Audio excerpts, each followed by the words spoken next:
Hello students, मैं रवि रंजन आप लोगों का स्वागत करता हूं मैनेजमेंट हिंदी में, जो आपको प्रोवाइड करता है छठी से 12वीं कक्षा तक के सभी विषयों के कंप्लीट वीडियो कोर्स, और वो भी फ्री ऑफ कॉस्ट। और ऐसा नहीं कि भाई एक चैप्टर या दो चैप्टर आपको फ्री करवाया जाए और कहा जाए भाई बाकियों के लिए सब्सक्रिप्शन लेना पड़ेगा, कोई सा चार्ज पे करो तो आगे की वीडियोस मिलेगी। तो भाई ऐसा यहाँ कुछ नहीं है। यहाँ आपको मिलने वाला है best quality content, complete content, और इसके लिए आपको कोई चार्ज भी नहीं पे करना। तो भाई ये तो बहुत अच्छी बात हुई कि आपको कोई चार्ज भी नहीं पे करना और सब कुछ यहाँ पर बिल्कुल बेस्ट क्वालिटी कंटेंट आपको मिल रहा है। तो भाई इसी बात के साथ करते हैं आज के सेशन को स्टार्ट। तो आज हम पढ़ने वाले हैं समांतर श्रेणी, जो कि कक्षा 10वीं का पार्ट 5 है, और इसके हम कर रहे हैं मोस्ट इंपॉर्टेंट क्वेश्चन। और इस मोस्ट इंपॉर्टेंट क्वेश्चन की सीरीज में हम इसके पार्ट 5 तक पहुंच चुके हैं। तो भाई इस पार्ट 5 में जो 5 पार्ट के हैं, इससे पहले हमने क्या क्या किया उसके बारे में थोड़ा सा देखते हैं भाई क्या क्या पार्ट पढ़ चुके हैं। तो भाई इसके बारे में बताया जाए तो पहले पार्ट में हमने समांतर श्रेणी के बिल्कुल बेसिक्स वाले क्वेश्चन किए थे, जो आपके 1 नंबर या 2 नंबर के आधार पर आते हैं। ठीक है,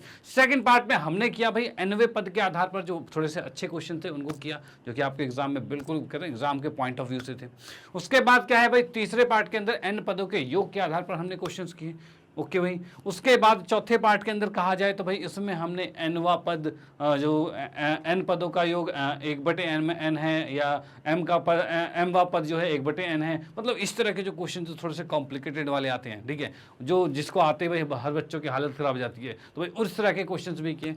ओके, क्योंकि वो क्वेश्चन भी बहुत जरूरी थे, क्योंकि पेपर में तो आते हैं और वहां पर क्या है वो एनसीईआरटी में आपको मिलते नहीं है। तो यहाँ पर वो सारे क्वेश्चन हमने कंप्लीट करवाए। मतलब जिसने लास्ट सेशन देखा था उसके लिए अब उस तरह के क्वेश्चन में कोई भी डाउट नहीं मिलेगा। ओके, अब उसके बाद फाइनली आज हम करने वाले हैं स्टेटमेंट वाले क्वेश्चन। मतलब ये ही हमारे समांतर श्रेणी में जो पूरे एक स्टेटमेंट लिखी होती है, पूरे लिखित रूप में क्वेश्चन होता है, उससे हम समीकरण कैसे बनाते हैं, मतलब एपी कैसे बनाते हैं उसको समझना, उससे हम क्वेश्चन को कैसे सॉल्व करेंगे वो डिस्कस करने वाले हैं। और आपको बताऊं तो आज के सेशन में जो क्वेश्चन करने वाले हैं ये भी आपके एग्जाम के पॉइंट ऑफ व्यू से बहुत ही इंपॉर्टेंट है, क्योंकि ये सारे क्वेश्चन आपके एग्जाम में इस तरह के क्वेश्चन या ये क्वेश्चन बिल्कुल पूछे गए हैं। तो भाई बहुत जरूरी है। तो भाई आखिरी तक बने रहिए, मजा आने वाला है, बस देखिए, बस देखते रहिए। चलो भाई स्टार्ट करते हैं। यहाँ आते सबसे पहले क्वेश्चन पे। तो पहला क्वेश्चन क्या कह रहा है, तो ये कह रहा है भाई एक निर्माण कार्य से संबंधित किसी ठेके में एक निश्चित तिथि के बाद कार्य को विलंब रूप से पूरा करने के लिए जुर्माना लगने का प्रावधान इस प्रकार है। यानी क्या बात हो रही है भाई, एक काम किसी को ठेके पे दिया गया है, ठीक है, अगर उसने लेट किया काम तो फिर उस पर जुर्माना लगेगा। और जुर्माना किस हिसाब से लगेगा, तो यहाँ देखिए भाई इसने कहा है पहले दिन के लिए उसे 200 रुपये जुर्माना देना पड़ेगा, और अगर दूसरा दिन भी लेट हो गया तो मतलब पहले दिन तो 200 रुपये जुर्माना है, अगर 2 दिन लेट हो गया तो दूसरे दिन उसे 250 रुपये देना पड़ेगा, और तीसरे दिन भी लेट हो गया तो 300 रुपये देना पड़ेगा। यानी इस तरह से हम देख सकते हैं कि भाई उत्तरोत्तर दिनों का जुर्माना अपने से ठीक पहले दिन के जुर्माने से 50 रुपये अधिक होता जाएगा। मतलब जितना लेट करो उतने 50 रुपये जुड़ते जाएंगे, जुड़ते जाएंगे, जुड़ते जाएंगे, इस तरह से चीज चलेगी। चलो भाई बहुत बढ़िया। अब इसने कहा है एक ठेकेदार को जुर्माने के रूप में कितनी राशि अदा करनी पड़ेगी। यानी अगर कोई ठेकेदार है जो इस तरह से लेट पे लेट किए जा रहा है और उसमें उसके ऊपर प्रावधान ये है कि भाई पहले दिन लेट तो 200 रुपये जुर्माना, दूसरे दिन लेट तो भाई 250 रुपये जुर्माना, तीसरे दिन तो 300 रुपये जुर्माना, इस तरह से उसके जो प्राइस बढ़ते जा रहे हैं। ठीक है, और उसने ऐसा करते करते भाई कितने दिन कर दिए भाई, उसने 30 दिन विलंब कर दिया। मतलब इस प्रोसीजर को चलते चलते वो भाई लेट करे जा रहा है, उसने 30 दिन लेट कर दिया। अब 30 दिन के बाद उसे कितना जुर्माना देना पड़ेगा, इसको हम यहाँ पढ़ेंगे। ठीक है, यहाँ पर पढ़ेंगे भाई किस तरह से होगा यहाँ पे। तो भाई ये भी एक इंपॉर्टेंट क्वेश्चन है, और रियल लाइफ के लिए कहा जाए तब भी इंपॉर्टेंट क्वेश्चन है, क्योंकि आप भी नॉर्मली जनरली ऐसे सिचुएशन में आ सकते हो, और ये चीज़ें आपको पता होगी तभी आप किसी से पैसे वसूल कर पाओगे। ठीक है भाई, आपने मान लो किसी को ठेके पे काम दिया है और उसका आपने कह दिया, वो कुछ ठेकेदार होते हैं ऐसे कि भाई आपका काम तो ले लेंगे, उसके बाद भाई वो बस सो गए, भाई कह दिया 20 दिन में करूंगा, उसका वो करता ही नहीं, वो 50-60 दिन लगा दिए, तो ये तो बस गलत है। तो इस टाइम पे आप ऐसा प्रावधान उसके साथ भी कर सकते हो कि भाई तू 20 की जगह 30 दिन में कर, लेकिन उसके बाद एक भी दिन लेट हुआ तो भाई इतने इस तरह से आपका क्या कहते हैं जुर्माना दिया जाएगा। तो इस तरह से आप कैलकुलेट कर सकते हो। ओके, तो भाई ये चीज़ ये है कि अगर आपको पता है तो आप अपने रियल लाइफ में बहुत इसका यूज़ कर सकते हो, और एग्जाम के पॉइंट ऑफ व्यू से तो है ही इंपॉर्टेंट। चलो भाई इसको सॉल्व करते हैं और देखते हैं क्वेश्चन को सॉल्व कैसे किया जाएगा। यहाँ पे देखा जाए तो भाई यहाँ पर हम देख पा रहे हैं कि भाई इसमें जो श्रेणी चल रही है, पहला पद जो है यानी पहले दिन का जुर्माना जो है, तो यहाँ पर देखेंगे भाई पहला पद जिसे कहेंगे, पहला पद हमने कहा ये हमारे पास आ रहा है कितना, तो इसको तो ए लिखेंगे, और ये ए हमारे पास आ रहा है भाई 200 रुपये। भाई पहले दिन का जुर्माना 200 रुपये। ठीक है भाई, दूसरे पद की बात करें ये A1 हो गया। और A2 की बात करें यानी यहाँ पर लिखेंगे दूसरा पद, ठीक है। इसकी बात करें तो ये हमारे पास कितना है, तो भाई 250 रुपये हो गया, ठीक है। अब इसके बाद अगर मैं सार्व अंतर कहूँ, भाई इसके बीच का जो अंतर आ रहा है सार्व अंतर, जिसे D कहा जाता है, और ये हमारे पास आएगा कितना भाई A2 माइनस A1 आएगा, ठीक है। A2 माइनस A1 यानी हम कह सकते हैं 250 माइनस में 200 और बराबर में कितना आ रहा है 50। ये चीज आ गया भाई, यहाँ पर हमारे पास आ गया 250 माइनस 200 और बराबर में 50 आ गया। तो ये हमारा सार्वंतर आ चुका है, डन। चलो भाई बहुत बढ़िया। अब इसके बाद क्वेश्चन में क्या कहा गया है, तो क्वेश्चन में ये कहा गया है कि वो बंदा 30 दिन लेट हुआ है। तो यहाँ पर क्या कह रहे भाई, इसमें देखेंगे भाई यहाँ पे लिख सकते हैं प्रश्न के अनुसार, प्रश्न के अनुसार जो ठेकेदार है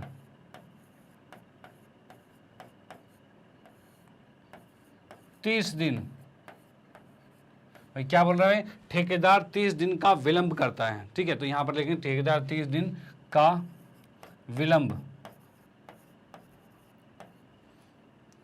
एक मिनट, विलंब करता है, ठीक है। क्वेश्चन के अकॉर्डिंग ये है कि ठेकेदार जो है वो 30 दिन का विलंब कर रहा है, और विलंब करने के कारण यहां पर हम कहेंगे भाई n का मान कितना आ गया, तो 30 आ गया, ठीक है। अब यहां से निकालेंगे हम कुल जुर्माने की राशि,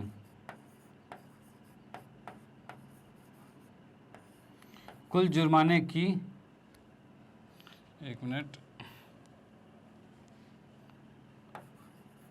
की राशि। यह हम देख पा रहे भाई, इसमें हम कर रहे हैं इतने अधिक, ये हो गया, ठीक है। कुल जुर्माने की राशि जो है वो कितनी है ये हम देख रहे हैं, तो ये हमारे पास होगा SN। भाई SN का मतलब क्या है भाई, यहाँ पर n पदों का योग जो कि SN है, यानी हम देख पा रहे हैं ये पहला पद दूसरा पद इस तरह से n तक जाओगे, ठीक है। तो n पदों के योग को हम क्या कहेंगे, SN कहेंगे, यही होगा। तो कुल जुर्माना कितना होगा भाई, 30 दिन है, तो भाई SN की जगह n का मान तो 30 है, तो भाई 30 दिन का जुर्माना तो 30 लिखा। चलो भाई ठीक है। अब यहाँ से हम S30 निकालेंगे, तो S30 निकालते हैं, तो ये क्या होगा, तो ये हो जाएगा हमारे पास 30/2, 2A प्लस में 30 माइनस में 1 गुने में D, भाई इस तरह से चलेगा। और D कितना है, तो D की बात करेंगे, अच्छा यहाँ पर हम क्या रखते हैं भाई, A और D का मान रख देते हैं। और इसको रखने से पहले भाई देखिए एक चीज़ याद रखना, जब भी ऐसे क्वेश्चंस करो, तो जब भी आप SN का फॉर्मूला लगा रहे हो तो पहले फॉर्मूला जरूर लिखना, उसके बाद क्वेश्चन करना है। तो यहाँ पर पहले फॉर्मूला लिखना है जो कि n/2, और ये आ गया 2A प्लस में n माइनस में 1 गुने में D, भाई ये चीज़ चलेगा। अब यहाँ पर हम देख पा रहे हैं भाई S30 निकालना है, तो 30 लिखा हमने, ठीक है। ये आएगा 30/2, ठीक है। यहाँ पर आ गया 2, और A का मान कितना है, तो A का मान तो 200 है, तो भाई 200 लिखेंगे, तो 200 लिखा हमने, ठीक है। उसके बाद n-1, और n कितना है 30, और 30 में से 1 गया तो 29 बचा, तो हमने लिखा यहाँ पर 29, ठीक है। और उसके बाद डेली जो बढ़ रहा है, D जो बढ़ रहा है वो क्या बढ़ रहा है, 50 रुपये के हिसाब से बढ़ रहा है, तो हम यहाँ कहेंगे भाई 50 आ गया, ठीक है। अब इसको मैं सॉल्व करता हूँ, तो सॉल्व करेंगे तो क्या होगा, तो सॉल्व करने पे हम देख सकते हैं भाई 2 से कटा तो ये 15 आ गया, ठीक है। अब उसके बाद हम यहाँ पर लिख सकते हैं, नेक्स्ट स्लाइड पे आ जाते हैं यहाँ पे,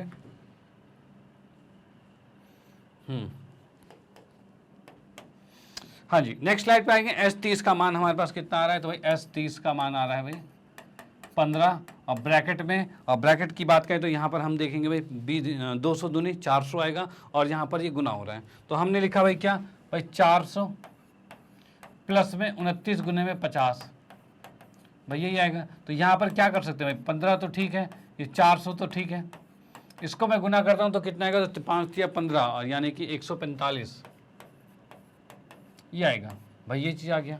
भाई इसको गुना कर लेना, यही आएगा। इसके बाद इन दोनों को अगर मैं जोड़ता हूँ तो जोड़ने पर क्या होगा, तो जोड़ने पर हमारे पास ये आ रहा है 15 गुने में, भाई ये आ जाएगा 1850, भाई ये आ गया 1850 आ गया, ठीक है। अब इनको गुना करते हैं तो कितना आ रहा है, तो भाई 1850, इसको 15 से गुना किया तो 500, 25 का 5 हासिल 2, 8 पंजी 40, 41 42 का 2 हासिल 4, और 5 गम 5 4 9, भाई ये आ गया। 1 से गुना किया तो 0 5 8 1 ये आ गया, और यहाँ पर हम देख सकते हैं भाई 0 आ गया, 5 आ गया, 5 2 7 आ गया, 8 8 16 17 का 7 हासिल 1 आ गया, और ये 2 आ गया, भाई ये आ रहा है यानी कि अब हमारे पास जो अमाउंट आ रहा है वो कितना आ रहा है, तो 27,750। भाई ये अमाउंट आ रहा है S30। यानी अब हम इसमें कह सकते हैं, क्या कह सकते हैं भाई, इसमें हम कह पा रहे हैं कि पहले दिन के लिए इतने रुपए भाई, कुल जुर्माना जो होगा, जुर्माना लिखा है भाई, हाँ यहाँ लिखेंगे कुल ठेकेदार का जुर्माना।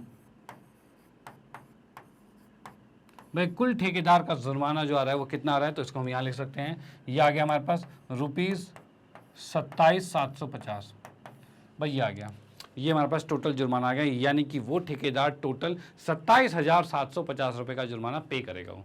ठीक है, देख लो यहाँ पर सिर्फ 200 से स्टार्ट हुआ है, 200, 250, 300, 350 इस तरह चल रहा है, और इस तरह से करते करते 1 महीना लेट का मतलब 27,000 रुपये उसने जमा कर दिए। ठीक है, 27 भी नहीं, 27 से ज़्यादा है, जो कि कितना है, 27,750। हाँ भाई बिल्कुल। तो आप यहाँ देख सकते हैं भाई, इसका स्क्रीनशॉट ले सकते हो। ये क्वेश्चन यहाँ पर समाप्त होता है और आपने देख लिया किस तरीके से आप इस जुर्माने को कैलकुलेट कर पा रहे हो। ओके, तो चलो भाई इसका स्क्रीनशॉट आप लो, इसका भी लो, फिर हम इसको इरेज करते हैं और आते हैं नेक्स्ट क्वेश्चन पे। हाँ जी, अगले क्वेश्चन की बात करें तो यहाँ पर क्या कह रहे थे भाई, ये कह रहा है भाई, एक स्कूल के विद्यार्थी ने ध्वनि तथा वायु प्रदूषण को कम करने के लिए स्कूल के अंदर व बाहर पेड़ लगाने के बारे में सोचा। अरे वाह, बहुत अच्छी बात है भाई, पेड़ लगाओ, पेड़ तो लगाने चाहिए। चलो भाई ठीक है, अब इसने ये कहा है, यह निर्माण के लिए निर्णय है, यह निर्णय लिया गया कि प्रत्येक कक्षा के प्रत्येक अनुभाग अपने कक्षा की संख्या के बराबर पेड़ लगाएंगे। यानी ये कहना चाहता है भाई, जौन सी कक्षा उतने पेड़, पहली कक्षा तो 1 पेड़, दूसरी कक्षा तो 2 पेड़, जैसा कि लिखा होगा यहाँ पे कि उदाहरण से क्या क्या रखा है, कक्षा 1 जो है वो 1 पेड़ लगाएगा और कक्षा 2 जो है वो 2 पेड़ लगाएगा। उसका अनुभाग, अनुभाग मतलब सेक्शन, यानी कि आप देखते हो आपके क्लास होते हैं, उसमें सेक्शंस होते हैं भाई, section A, section B, section C. 10वीं में 3 क्लास हो गए, सेक्शन ए बी सी होगी। तो इस तरह से ये क्या रखा है कि प्रत्येक सेक्शन, यानी अगर कक्षा पहले की बात कर रहा है तो उसका एक सेक्शन 1 पेड़ लगाएगा, दूसरी कक्षा का एक सेक्शन 2 पेड़ लगाएगा, तीसरी में भी ऐसे चलते चलते 12वीं कक्षा का भी अगर कोई एक सेक्शन है तो वो 12 पेड़ लगाएगा। इस तरह से कह रहे हैं। अब इसने फाइनली कहा है प्रत्येक कक्षा के 3 अनुभाग हैं, मतलब हर क्लास के 3 सेक्शन दिए हुए हैं। चलो भाई बहुत बढ़िया, ठीक है, 3 दे रखे हैं। तो इस स्कूल के विद्यार्थियों द्वारा लगाया गया कुल पेड़ों की संख्या कितनी होगी ये ज्ञात करना है। तो भाई इस क्वेश्चन में क्या लिखें, तो यहाँ की आपको बात बताऊं तो यहाँ पर जैसा कि क्वेश्चन में कहा गया तो हम लिखेंगे प्रश्न के अनुसार, प्रश्न के अनुसार, ठीक है ना। यहां पर लिखेंगे पहली से कक्षा, मतलब कक्षा 1, कक्षा 1 का एक अनुभाग, ये है अनुभाग,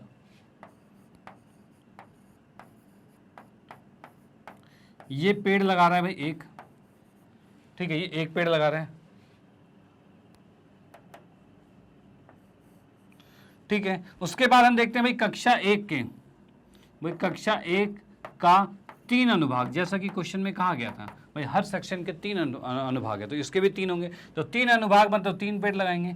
इसी तरह से हम चलते जाएंगे, तो इसी तरह से हम कह सकते हैं भाई कक्षा 2 की बात करेंगे, 2 के 3 अनुभाग जो होंगे वो कितने लगाएगा। तो कक्षा 2 की बात करें तो 2 जो है वो 2 पेड़ लगाने वाला था और उसके 3 सेक्शन है, तो भाई 2 2 2 3 बार लगाएंगे। तो यहाँ पर हम कह सकते हैं इसमें जो पेड़ लगाने की संख्या होगी 2 + 2 + 2 होगी, जिसे हम कह सकते हैं 6 होगा। चलो भाई ठीक है। अब इसके बाद हम यहाँ पर डायरेक्टली लिखेंगे क्या भाई, यहाँ पर लिख दिया हमने इसी तरह, इसी तरह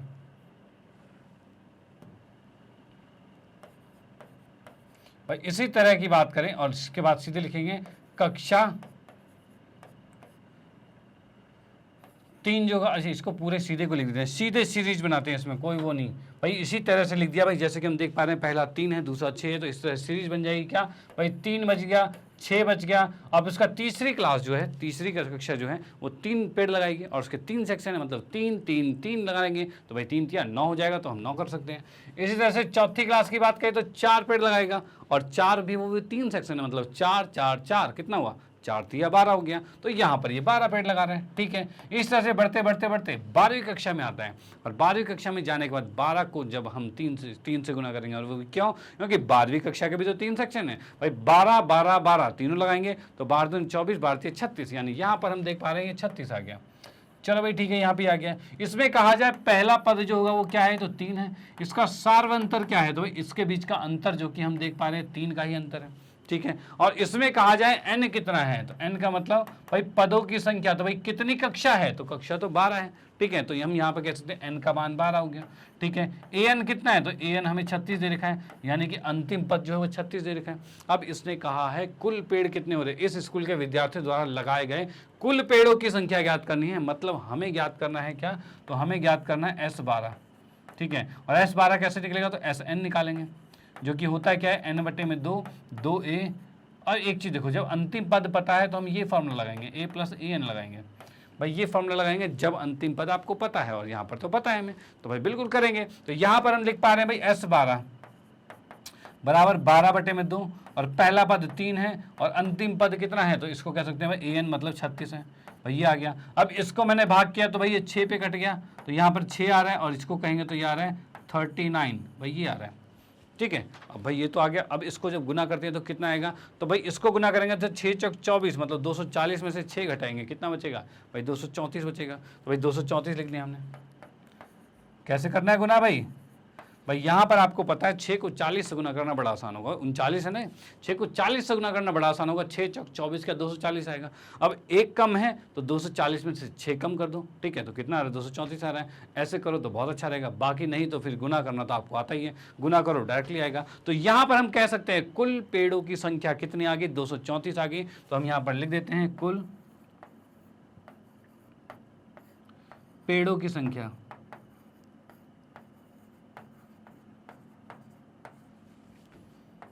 कुल पेड़ों की संख्या जो है वो आ गया भाई 234। चलो भाई ठीक है, ये हमारे पास आंसर आ चुका है। तो आप इसका स्क्रीनशॉट ले सकते हो। ये भी क्वेश्चन यहाँ पर समाप्त होता है, और आपने देखा भाई कैसे हमने इस सिचुएशन से यहाँ पर एक समांतर श्रेणी बनाई है और उसको हल किया हमने। ओके, तो ये क्वेश्चन आपको करना पड़ेगा, क्योंकि ये भी आपका इंपॉर्टेंट क्वेश्चन, और इस तरह के क्वेश्चन आपसे पूछे जाएंगे, ठीक है। तो भाई प्रैक्टिस तो करना ही करना है। ओके, तो आते हैं नेक्स्ट क्वेश्चन पे। अगले क्वेश्चन को देखते हैं वो किस तरीके का है, इसको इरेज करते हैं।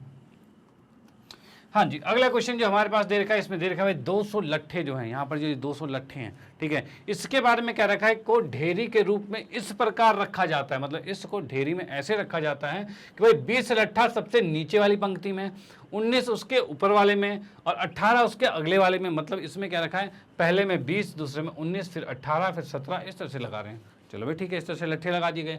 अब इसने कहा है कि भाई कुल लट्ठे तो 200 हैं, तो इस पंक्ति में सबसे ऊपर वाली पंक्ति पर लट्ठा कितना होगा ये ज्ञात करना है, ठीक है। यानी अंतिम पद ज्ञात करना है, सबसे अंतिम में कितने लट्ठे होंगे। ओके, चलो भाई इसमें देखते हैं भाई कैसे कैसे होगा। तो यहाँ पर हल पे आते हैं, ठीक है। अब इसमें देखो भाई सबसे पहले वाले रो पे, पहले वाले सबसे नीचे कितने लट्ठे हो रहे हैं, तो 20 हो रहे हैं। तो यहाँ पर कह सकते हैं भाई पहला पद जो होगा, इसको हमने लिख दिया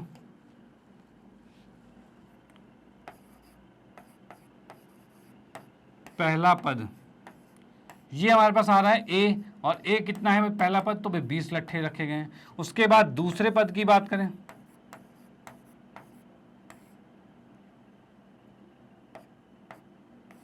दूसरा पद जो कि A2 रखा है, और ये A1 था, और ये हमारे पास कितना होगा, तो भाई 19 होगा। इस तरह से चलेगा। अब इस अकॉर्डिंग यहां पर देखा जाए तो भाई सार्व अंतर कितना होगा भाई, सार्व अंतर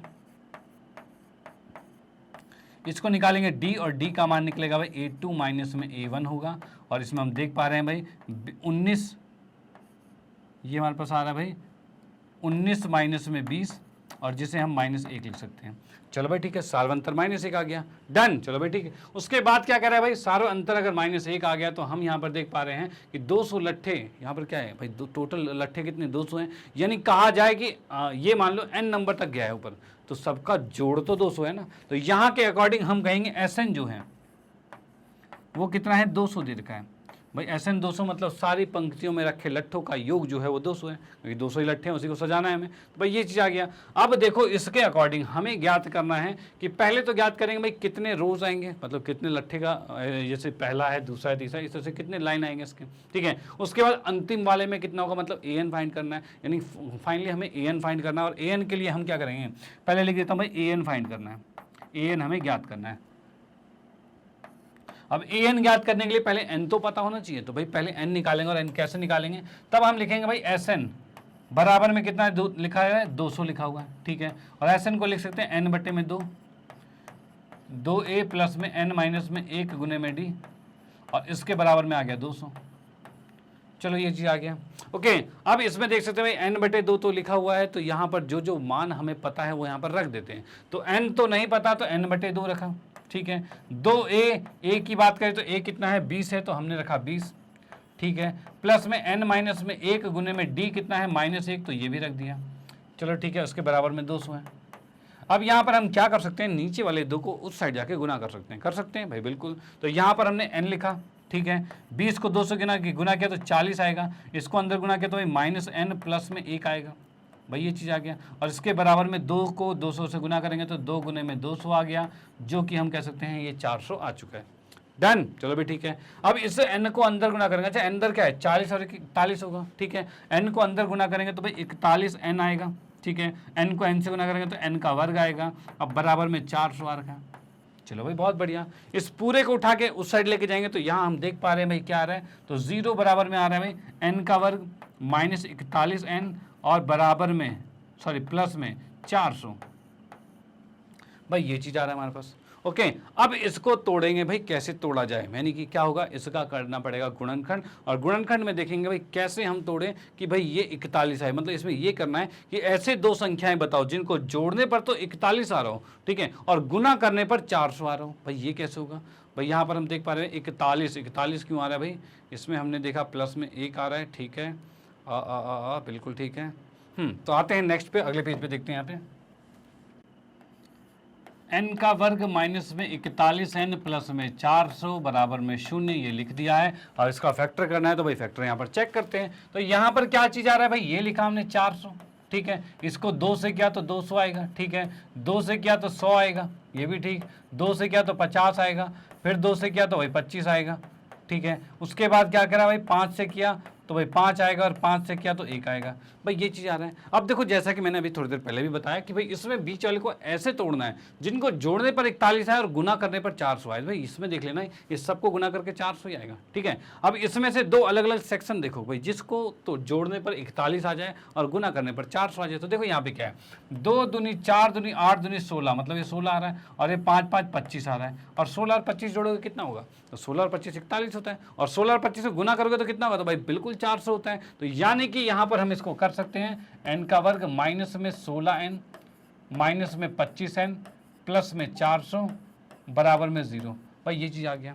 डन। अब इसमें देखते हैं कॉमन क्या आ रहा है, तो इसमें कॉमन आ गया n, तो हम लिखेंगे n माइनस 16, ठीक है। इसमें कॉमन कितना आ गया, तो भाई 25 आ गया माइनस का, तो ये कितना आ गया, ये n माइनस में 16 ही आ गया। और जब ये दोनों चीज़ें सेम हैं तब उस कंडीशन में ये तो हम बिल्कुल सही कर रहे हैं, ठीक है। मतलब ये दोनों सेम आ रहा है, मतलब हम इसके गुणनखंड सही कर रहे हैं। अब यहाँ पर देखिए भाई दोनों चीज़ें सेम है तो उसको कॉमन लेके हम लिख लेंगे अलग से, और ये आ गया n माइनस में 25। ये कॉमन लेना तो आपको आता ही है भाई, कॉमन तो ले सकते हो, इसमें कोई दिक्कत नहीं। भाई 25 कैसे कॉमन लिया है, इसमें याद रखना कॉमन लेने में अगर थोड़ी भी दिक्कत होती है तो भाई कॉमन लेने का मतलब होता है भाग करना। अब 25 को 25 से भाग करोगे तो 1 ही आएगा, तो 1 आ गया, और 25 को 400 से भाग करोगे, ठीक है, मतलब 400 को 25 से भाग करोगे, 400 को 25 से भाग करोगे तो कितना आएगा, तो 16 आएगा, क्योंकि हमें पता है 25 चौके 100 होता है, और 400 मतलब 4 चौक 16, वही आ रहा है। तो आपको बस ये करना है, इसको 25 से भाग करोगे तो 16 आएगा, और उस तरह से ही आ रखा है। डन। चलो भाई इसके बाद इक्वल टू में 0 है, चलो ठीक है, इन दोनों को अलग अलग 0 के बराबर रखेंगे, इसके बराबर 0 और इसके बराबर 0, भाई ये चीज़ कर दिया। यहाँ से n का मान निकालेंगे तो ये 16 आएगा, यहाँ से n का मान निकालेंगे तो ये 25 आएगा, ठीक है। n के 2 मान आ चुके, एक तो 16 आ गया और एक तो 25 आ गया। अब देखो क्वेश्चन में आया ट्विस्ट। अब ट्विस्ट क्या क्वेश्चन में आ गया, तो क्वेश्चन में ये ट्विस्ट आया है कि n का मान तो था भाई, इसमें कितने ऐसे मतलब इसके रोज जो है कितने बनेंगे, कौन से नंबर तक लट्ठे लगाए जा सकते हैं, ठीक है। तो इसमें आंसर आया 16 और 25 आया। तो हम कहाँ तक इसमें लट्ठे लगाएं, 16 तक लगाएं कि 25 तक लगाएं। तो देखो इसका आंसर तब आएगा जब हम ये देखेंगे कि 16वें नंबर पर कितने लट्ठे हैं और 25वें नंबर पर कितने लट्ठे हैं, क्योंकि हमें यहाँ पर ज्ञात करना है an। तो यहीं से हमारा आंसर आएगा, बिल्कुल आपके सामने सटीक आंसर आने वाला है, वो देख लेना। यहाँ पर क्या चाहिए, सबसे पहले अगर मैं निकालूं a16, तो a16 का मतलब होता है a प्लस में 15d होते हैं, ठीक है। और यहाँ पर लिख सकते हैं a तो कितना है, a हमारे पास 20 था, ठीक है, प्लस में 15 गुने में -1 करेंगे, भाई d का मान कितना माइनस था 1, इसको लिखेंगे 20 माइनस में 15, और ये आ रहा है भाई 5, ठीक है, यानी हम कह सकते हैं 16वें नंबर पर जो लट्ठा लगेगा वो अगर आखिरी होता है 16 नंबर लट्ठा, वो कितना आएगा 5 लगेगा। डन। उसके बाद हम बात करते हैं 25वें की, तब क्या होगा? तो 25वें में a प्लस में 24d आएगा। ठीक है, a का मान है 20, मतलब पहले में लट्ठा 20 था और उसके बाद हर एक लट्ठा घटता जा रहा है। अब इसको जब गुना करोगे तो 20 माइनस में 24 आएगा। और अब मुझे बता दो, क्या कभी किसी रो में -4 लट्ठे हो सकते हैं? क्या कभी हो सकता है? तो भाई नहीं, ये संभव नहीं है। तो यहां पर लिख सकते हैं कि यहां अंत में -4 लट्ठे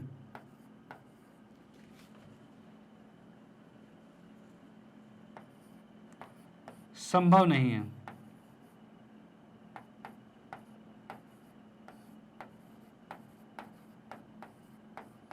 ठीक है, तो यहां पर लिखेंगे तब, क्वेश्चन में क्या बोला था? क्वेश्चन में बोला था तब सबसे ऊपर पंक्ति में कितने लट्ठे हैं। ठीक है, तो हम लिखेंगे तब सबसे ऊपर पंक्ति में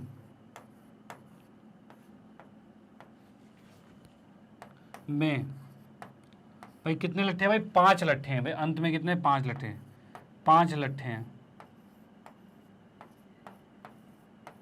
और ये इसका आंसर यहाँ पर कंप्लीट होता है। ओके, तो यहाँ पर ऐसा नहीं भाई दोनों में आप -4 भी निकाल के रख दो, तो नो, ये नहीं निकाल सकते। यहाँ पर लिखना पड़ेगा -4 लट्ठे संभव ही नहीं है। भाई अंत में माइनस में लट्ठे रखोगे तो रखोगे कैसे? तो नहीं रख सकते। तो आपको हर एक कंडीशन में पता होना चाहिए कहाँ माइनस में हो सकता है और कहाँ माइनस में नहीं हो सकता। तो यहाँ तो नहीं हो सकता। ठीक है, यहाँ लट्ठे तो नेगेटिव में नहीं रखे जाते। तो यानी कि 16वें नंबर पर ही, यानी 16वें नंबर पर अगर हम लट्ठे रखना शुरू करते हैं तो वहाँ पर आ जाएगा 5 और 5 ही लट्ठा अंत होगा, यानी 5 के बाद लट्ठे खत्म हो जाएंगे। 200 लट्ठे थे वो खत्म हो चुके होंगे। ओके, तो ये क्वेश्चन यहाँ पर खत्म होता है। इसका स्क्रीनशॉट ले लीजिए, उसका भी स्क्रीनशॉट ले लीजिए और उसके बाद हम आते हैं नेक्स्ट क्वेश्चन पे और अगले क्वेश्चन में देखते हैं वो किस तरह का क्वेश्चन है। चलो भाई,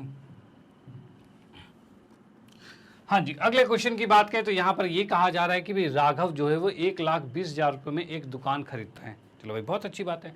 अब उसने कहा है वह इसकी आधी रकम नगद दे देता है, मतलब आधी रकम मतलब डाउन पेमेंट शुरू में दे देता है। तो आधी कितनी होती है भाई? इसका आधा, भाई 1,20,000 का आधा कितना होता है? तो 60,000 उसने शुरू में दे दिया। चलो बहुत अच्छी बात है। अब ये कह रहा है बाकी की रकम 5,000 रुपये 12 बराबर वार्षिक किस्तों में चुकाने के को राजी हो जाता है। मतलब ये बोलता है कि मैं 5,000 रुपये 12 महीने तक लगातार देता रहूँगा। ठीक है, तो ये क्या हो गया? 12 पंजे 60,000 रुपये दे देगा। चलो भाई ठीक है, 60 ही देना, 60 दे देगा। लेकिन भाई ऐसे ही थोड़ी आपके पास कोई पैसे छोड़ देगा। भाई छोड़ेगा तो नहीं, भाई कुछ तो किस्त लेगा, भाई कहते हैं सॉरी कुछ तो ब्याज लेगा उसका, तो बिल्कुल लेगा। तो यहाँ पर क्या बात हो रही है? यदि ब्याज की दर 12% है, ठीक है, ब्याज की दर जो है वो 12% है तथा उसके प्रत्येक वार्षिक किस्त के साथ बची हुई रकम का ब्याज भी अदा करना होगा। भाई करना होगा, भाई ब्याज भी देना पड़ेगा हर महीने।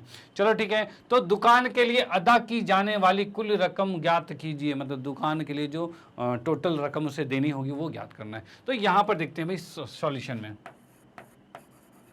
यहाँ पर हमने देखा भाई क्या, दुकान की कीमत, भाई लिखा हमने दुकान की कीमत,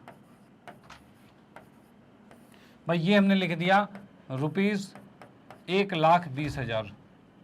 ठीक है भाई, इतना हो गया।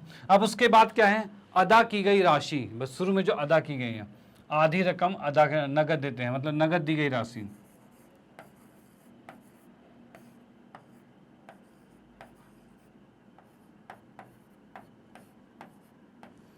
यहां पर दे रखा है भाई नगद दी गई रकम, रकम लिख देते हैं राशि की जगह। तो भाई आधी रकम की गई है, मतलब रुपीज कितना हो जाएगा भाई? इसका आधा यानी 60,000 रुपये शुरू में ही पेमेंट कर दिया उसने। चलो भाई ठीक है। उसके बाद क्या है भाई? इसमें कहा गया है बाकी की रकम 5,000 रुपये 12 बराबर वार्षिक किस्त में। तो यहां पर लिखेंगे वार्षिक किस्त 12 बराबर, ये हमारा वार्षिक किस्त है।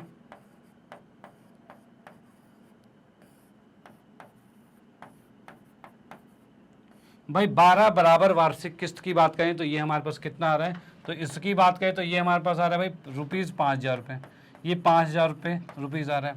चलो भाई ठीक है। अब इसके बाद इस क्वेश्चन में आया है ट्विस्ट, और ट्विस्ट क्या आया है कि यदि ब्याज की दर 12% तथा प्रत्येक वर्ष की किस्त, मतलब हम जो कह रहे हैं कि भाई अदा कितनी कर रहा है, मतलब कितनी पेमेंट करेगा वो हर महीने, तो हर महीने उसे पेमेंट जो करनी होगी 5,000 तो करनी ही है, साथ ही साथ जितना भी बकाया राशि है उसका उसे 12% पेमेंट करना होगा। ठीक है, तो यहाँ पर ये क्या करेंगे, अदा की गई राशि, अदा की गई राशि की बात करेंगे। तो यहाँ पर किए गए, यहाँ पर लिख सकते हैं अदा की गई राशि या फिर रकम प्रति वर्ष। भाई प्रति वर्ष वो कितना अदा करेगा, तो अदा करने की बात करें तो स्टार्टिंग में अगर वो 5,000 रुपये अदा कर रहा है, स्टार्टिंग महीने में 5,000 रुपये वो अदा कर रहा है, तो 5,000 अदा करने के साथ साथ उसे क्या करना पड़ेगा, तो उसे देखो स्टार्टिंग में 5,000 रुपये कर रहा है, पहले तो उसने 60,000 रुपये दिया, ठीक है, अगले महीने आएगा और वो 5,000 रुपये पेमेंट करेगा, और क्या करेगा, और बाकी जो 60,000 रुपये उसका 12% भी देगा, यानी 5,000 रुपये दिया, और साथ ही साथ उसे देना पड़ेगा क्या, तो भाई 12% किसका, 60,000 रुपये का, ये करना पड़ेगा। ठीक है, ये चीज आ जाएगा। अब इसको लिखूं तो किस तरीके से लिख सकते हैं भाई, इसको लिखने के लिए हम यहां पर लिखेंगे भाई क्या, जी यहां पर हमने लिख दिया, चलो यहीं पर लिख देते हैं, कोई दिक्कत नहीं है। 5,000 प्लस में 12%, यानी कि 12%, 12/100 लिखोगे, और गुने में आ जाएगा यहाँ पर 60,000। ठीक है, ये आ गया। अब इसको सॉल्यूशन करते हैं और देखते हैं कितना आ रहा है। तो यहाँ पर हमने देखा 2 जीरो से 2 जीरो कट गया, 600 को 12 से करेंगे, 12 6 72, 7,200 होगा, और 7,200 को हम 5,000 से गुना कर जोड़ेंगे, 5,000 प्लस में 7200, भाई ये जोड़ा तो ये हमारे पास आ रहा है 7 5 12, यानी 12,200 रुपये। ये तो क्या आ रहा है भाई, पहले मंथ जो इंस्टॉलमेंट देगा, जो क्या करेगा, अदा की गई रकम प्रति वर्ष नहीं, प्रथम वर्ष कहते हैं भाई, क्या है प्रथम वर्ष, मतलब पहले वर्ष में, एक वर्ष में। ठीक है, इसकी बात करते हैं भाई, पहले वर्ष की बात कर रहे हैं। ओके, अब ये तो भाई पहले वर्ष का हो गया, अगली बार का क्या करा जाए, अगली बार की बात करी जाए तो यहाँ पर हम करेंगे, इसको भी इरेज नहीं किया, हाँ हम ये कहेंगे भाई अदा की गई रकम, की गई रकम दूसरे वर्ष। ठीक है भाई, दूसरे वर्ष की बात करें तो फिर अब फिर से वो 5,000 रुपये देगा। ठीक है, लेकिन देखो क्या हुआ था भाई, उसने जो उसका मेन प्राइस था जो 60,000 रुपये था, उसमें से 5,000 तो पेमेंट कर दिया ना, अब तो बचे 55,000। तो अब ये क्या करेगा भाई, 55,000 का 12% लेगा, यानी अब इसमें लिखेंगे भाई क्या, 12% जो ले रहा है वो ले रहा है 55,000 पर। ये चीज़ हो गया। अब 2 जीरो से 2 जीरो कट गया, चलो भाई ठीक है, और यहाँ पर हम लिख सकते हैं भाई ये 5,000 आ गया। ठीक है, अब 12 को अगर गुना करेंगे तो 12 पंजे 60 का जीरो हासिल 6, 12 पंजे 60, और 60 और 6 66, ये आ गया 6600 रुपये आ गया। यानी हम कह सकते हैं कि 55,000 का जो 12% है वो 6,600 आ गया, और इसको इसमें जोड़ेंगे और इतना अमाउंट उसे पेमेंट करना पड़ेगा। यानी हम देख सकते हैं यहाँ से इसको पेमेंट करने का 6 5 11,600 रुपये इसको पेमेंट करनी है। डन, यानी दूसरे वर्ष इसको इतनी पेमेंट करनी है। उसके बाद हम बात करें भाई अदा की गई रकम तीसरे वर्ष में, थर्ड वर्ष में। ठीक है, तीसरे वर्ष की बात की जाए तो अब देखो 5,000 रुपये उसने और दे दिए हैं, यानी अब 55 से 50,000 हो गए हैं, यानी अब उसे 5,000 रुपये तो देने ही हैं, और साथ में 12% ब्याज देना है किस पर, तो भाई 50,000 पर देना है। भाई ये 50,000 पर 12% ब्याज दे रहे हैं। डन, अब इसकी बात करें तो यहाँ से 2 जीरो से 2 जीरो कट गया, और 12 पंचे 60, यानी हम कह सकते हैं 5,000 प्लस में 6,000 आ रहा है, यानी हम इसमें कह सकते हैं भाई ये कितना आ गया, 6 5 11,000 रुपये आ गया। भाई इतने रुपए पेमेंट कर रहा है। ठीक है, ये हमारे पास 11,000 रुपये इतने पेमेंट कर रहा है। अब इसके हिसाब से देखा जाए तो क्या ये एपी में आ रहा है, तो हमने यहाँ पर देखा कि ये जो आया, जैसे कि हम कह सकते हैं ये जो आया प्रथम वर्ष, इसको हम मान लेते हैं भाई A1 मान लेते हैं। ठीक है, और ये आ गया हमारे पास, इसको करते ही ये वाली चीज़ हमारी A2 चल रही है, और ये हमारे पास A3 चल रही है। ठीक है भाई, A3 आ गया। अब इसके अकॉर्डिंग लिखा जाए तो हमारे पास पहले कितना आया था भाई, 12,200 था, तो भाई इस अनुसार देख सकते हैं, पहले आ गया 12,200, उसके बाद आ गया 11,600। ठीक है, उसके बाद आ गया 11,100, सॉरी 11,000 है बस सीधे। तो इसमें देखिए क्या ये एपी में चल रहा है, तो हम यहाँ पर देख रहे हैं 600 कम हुआ, ठीक है 600 कम हुआ, ठीक है, यानी यहाँ पर 600 रुपये कम होते जा रहे हैं। चलो भाई बहुत बढ़िया 600, यानी यहाँ पर कह सकते हैं भाई इस तरह से सीरीज चलती जा रही है, तो हम कह सकते हैं यहाँ ये एपी दर्शाता है, ठीक है भाई।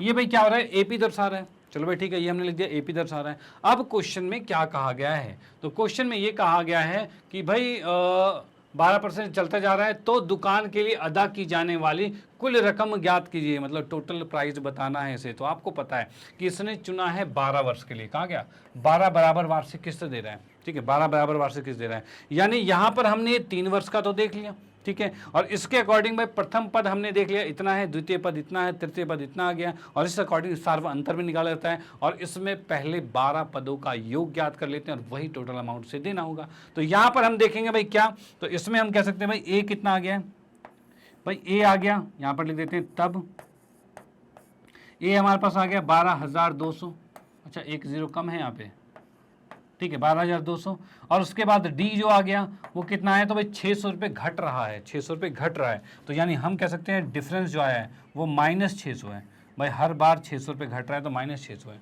ठीक है। अब इसके साथ कहा जाए एन का मान मतलब कितनी किस्त देनी है, तो 12 किस्त देनी है, तो अब इसके बाद इसका योग ज्ञात करेंगे, और योग कैसे होगा, तो यहाँ देखिए भाई हमें निकालना है S12, SN का फॉर्मूला क्या होता है n/2, ठीक है 2a प्लस में n माइनस में 1 गुने में d, भाई ये चीज़ होती है, ठीक है। अब यहाँ पर कहा गया S12 चाहिए, तो यहाँ पर आएगा 12/2 आएगा, चलो बहुत बढ़िया। 2a की बात करें तो a कितना है, तो a की बात करें तो 12,200 था, भाई a जो है वो 12,200 है, तो ये लिखा हमने, ठीक है, तो हम यहाँ पर लिख देते हैं 12,200, ठीक है, प्लस में n-1 मतलब 12 है तो 12-1 यानी 11 आएगा, और d की बात करें तो -600 आएगा। चलो भाई ये चीज़ आ गया। अब इसको सॉल्व करते हैं तो 2 से कटा तो 6 आएगा, तो यहाँ लिखा 6, ठीक है। इसमें क्या होगा भाई 2 से गुना करेंगे तो इसको करेंगे भाई 244 आएगा, ठीक है, और इसको जब गुना करेंगे तो 11 × 66 आएगा, 66 आ गया, भाई ये चीज़ आ गया, डन। अब इसमें देखेंगे भाई इसमें से इसको घटाते हैं तो 24,000 मतलब क्या रखा है भाई 24,400 में से हमने घटा दिया भाई 6,600 घटा दिया, तो क्या आएगा भाई 0 0, और यहाँ पर आएगा 8, और यहाँ पर आएगा भाई 13 में से 6 गया तो 7, और ये 1, मतलब ये आ रहा है हमारे पास कितना आ रहा है भाई 17800, तो हमने इसको लिख दिया भाई 6 गुने में 17800, भाई ये चीज़ आ चुका है, ओके, मतलब 17,800 रुपये आ गया भाई इसमें से 6,600 घटाने पर, डन। अब इसको जब मैं गुना करता हूँ 6 से तो कितना होगा भाई 6 8 6 48 का 8 हासिल 4, 6 7 42 42 4 46 का 6 हासिल 4, 6 कम 6 4 10, मतलब ये आ गया, और 2 0 और लिख दिया हमने, यानी इतने रुपीज़ हो गए। यानी हम क्या देख पा रहे हैं यहाँ पर देख पा रहे हैं भाई 1,06,800 रुपये उसको पेमेंट करनी पड़ेगी। तो यहाँ पर हम लिखते हैं कुल अदा की गई रकम, भाई कुल अदा की गई रकम कितनी आ रही है, तो 1,06,800 रुपये हो रहे हैं, ठीक है, इतने रुपीज़ अदा की जा रही है, डन। तो ये क्वेश्चन यहाँ पर समाप्त होता है, और यहाँ पर आप देख पा रहे हो कि कितनी टोटल पेमेंट उसे देनी पड़ी है, ओके। तो भाई इसका स्क्रीनशॉट ले लीजिए और इसका स्क्रीनशॉट ले लीजिए, ये भी एक इंपॉर्टेंट क्वेश्चन है। और यहाँ पर जैसे ही परसेंटेज वाली चीज़ें आती है ना, तो आप सोचते भाई ये तो हमने 6वीं 7वीं 8वीं में पढ़ा था, तो अब तो आएगा नहीं, तो भाई ये कहीं भी आ सकता है। तो इस तरह की चीज़ें भी आपको पता होनी चाहिए, कैसे किसका क्या परसेंट निकाला जाता है, ठीक है ना, कैसे वो अमाउंट दे रहा है, कैसे अमाउंट है, प्रिंसिपल है, जो भी आपके पास लाभ हानि, ये चीज़ें आपको आनी चाहिए, ओके। तो फिलहाल मैंने इस क्वेश्चन को यहाँ पर बता दिया भाई किस तरीके से इंटरेस्ट जोड़ा जाता है, इंटरेस्ट किस तरह से जुड़ता जा रहा है, और हम देख पा रहे हैं कितना टोटल पेमेंट ये कर पाया है, ओके। तो भाई ये क्वेश्चन भी यहाँ पर समाप्त होता है, मैं इसको इरेज करता हूँ, आते हैं नेक्स्ट क्वेश्चन पे। और मैं बता दूं कि ये क्वेश्चन भी बहुत ही इंपॉर्टेंट है आपके एग्जाम के पॉइंट ऑफ व्यू से, क्योंकि एग्जाम में आपके ऐसे क्वेश्चन आए हुए हैं, तो ये भी क्वेश्चन आ सकता है, ओके। तो आते हैं नेक्स्ट पे।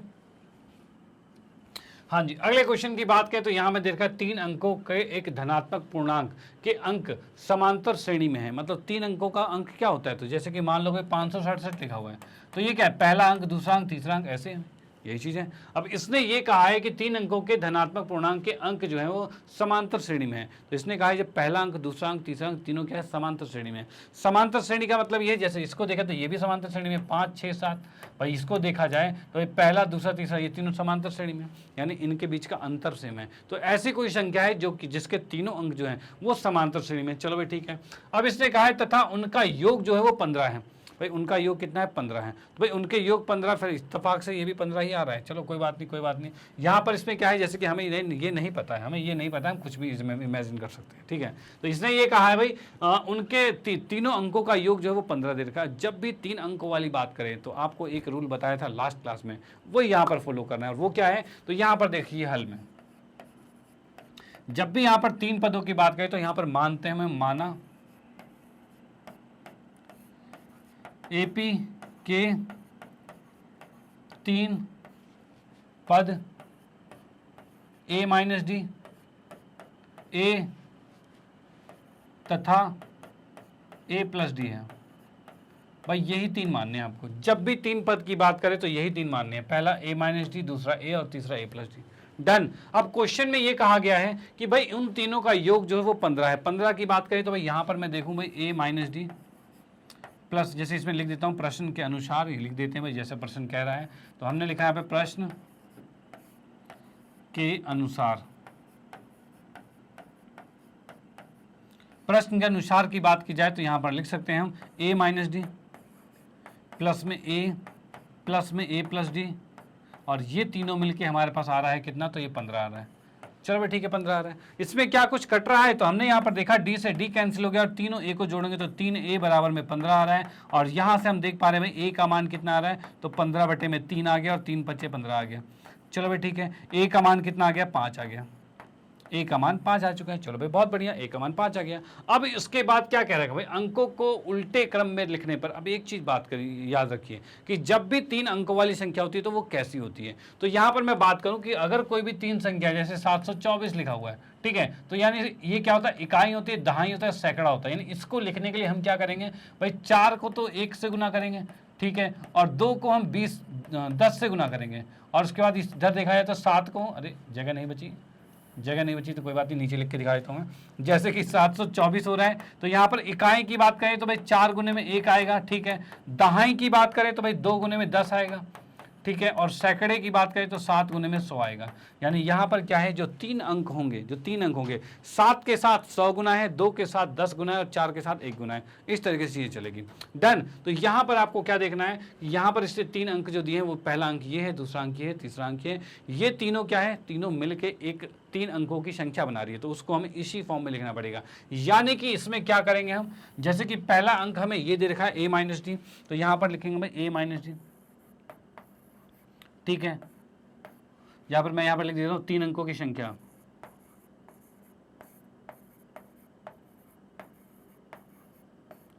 की संख्या जो होगी वो क्या होगी। 3 अंकों की संख्या की बात की जाए तो ये आ रहा है हमारे पास a माइनस डी, और इसको गुना करेंगे 100 से, ठीक है। प्लस में a आएगा, इसको करेंगे 10 से, ठीक है, 10 से कर दिया, इसको 100 से कर दिया। और उसके बाद क्या है, प्लस में a माइनस डी, उसको ऐसे ही रहने दो क्योंकि वो 1 से गुना होगा। ओके, अब यहाँ पर हम देख सकते हैं भाई ये क्या आ रहा है, तो इसमें बात करें यहाँ पर तो ये आ जाएगा हमारे पास भाई, इसको हमने जब 100 से गुना किया तो 100a माइनस 100d आएगा। तो यहाँ पर लिखा मैंने 100a माइनस में 100d, ठीक है, प्लस में 10a आ रहा है और प्लस में a प्लस d आ रहा है। भाई यही चीज़ें मैं यहाँ पर देखा भाई, ये 10a आ रहा है और ये a माइनस डी आ रहा है, सॉरी a माइनस डी नहीं, a प्लस डी आएगा, ये a प्लस डी आएगा क्योंकि हमारे पास ये a प्लस डी था तो वही आएगा। तो यहाँ पर हमने लिखा भाई a प्लस डी लिख दिया। अब इसको अगर मैं सॉल्व करता हूँ तो यहाँ पर क्या रहा है, 100a प्लस का है ये 110 से हो जाएगा 111 है, मतलब यहाँ पर लिख दिया भाई 111a, और माइनस डी 100d है और एक कट गया तो 99d आएगा। चलो भाई ये चीज़ आ गई हमारे पास, जो कि क्या है भाई 3 अंकों की संख्या है। तो जिसको हमने मान लिया भाई, लिख ही देते हैं, ये 3 अंकों की संख्या आ गई है, 3 अंकों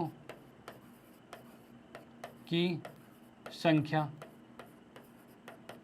ठीक है। अब इसके अंदर क्वेश्चन में क्या कहा गया है, इसमें शुरू में कहा गया संख्या ज्ञात कीजिए और 3 अंकों की संख्या हो गया, ठीक है। अब इसने और भी क्या कहा है, वास्तविक संख्या से 594 अधिक है, कब? इसने कहा है भाई अगर अंकों को उल्टे क्रम में लिखना जाए, उल्टे क्रम का मतलब जैसे मैंने अभी 724 लिखा था, इसी को उल्टा करके 4 2 7 लिख जाए तो भाई कम हो गया, भाई कम हो गया। ऐसे कम भी हो सकता है, ज़्यादा भी हो सकता है, भाई कुछ भी हो सकता है। तो इसने क्वेश्चन में ये कहा है कि अंकों को उल्टे क्रम में लिखने से प्राप्त संख्या वास्तविक संख्या से 594 कम है। यानी अगर उस संख्या को उल्टा करके लिखा जाए तो जो पहले जो संख्या थी, वास्तविक संख्या थी, उससे 594 कम है। तो यहाँ पर ये क्या किया जाए कि यहाँ पर लिखेंगे 3 अंकों की संख्या को उल्टे क्रम में लिखा जाए, तो उल्टे क्रम में लिखने पर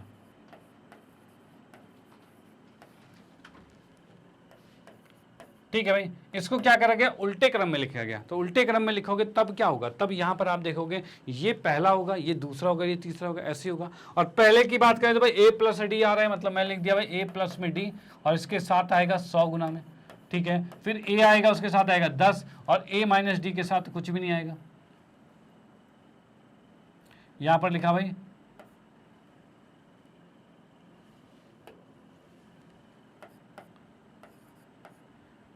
a माइनस डी के साथ कुछ भी नहीं आएगा। अब इसको मैं सॉल्व करता हूं, तो सॉल्व करते ही क्या आ रहा है यहाँ पे, तो यहाँ पर देखा भाई 100 से जैसे इसको गुना करोगे तो ये आएगा 100a प्लस 100d प्लस में 10a, ठीक है, और प्लस में a माइनस में d आएगा। और इसको हम सॉल्व करते हैं तो 100a में 10a जाए जुड़ेगा तो 111a आएगा और 110 में से 1 d जाएगा तो ये आएगा 99d आएगा। भाई ये हमारे पास आ गया, ठीक है, ये आ गया हमारे पास पहला और दूसरा, ये दोनों आ गया। अब यहाँ पर देखेंगे फिर से प्रश्न के अनुसार, प्रश्न में क्या कह रहा था,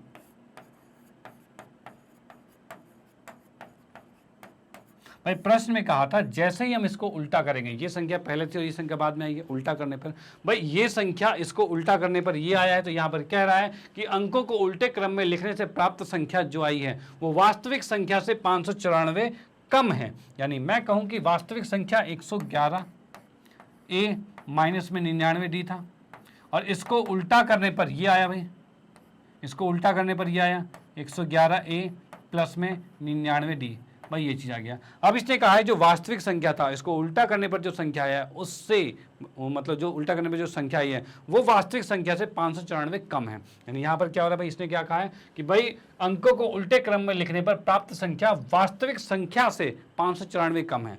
अब इसमें लिखा जा रहा है कि ये जो है वो इससे 594 कम है। तो भाई कैसे मैं लिखूँ, किधर 594 लिखूँ? भाई इसमें कहा गया है ये कम है और ये ज़्यादा है, और वो कितना कम है, ये 594 इससे कम है, ठीक है। अब एक चीज़ बताइए, यहाँ बीच में बराबर लिखा हुआ है, बराबर का मतलब बराबर तब होगा जब वो बराबर होगा। अब ये तो कम है 594, तो 594 इसमें जोड़ोगे तभी तो बराबर होगा, तो यहाँ पर 594 लिखना पड़ेगा और इस तरीके से ये बनेगा यहाँ पे।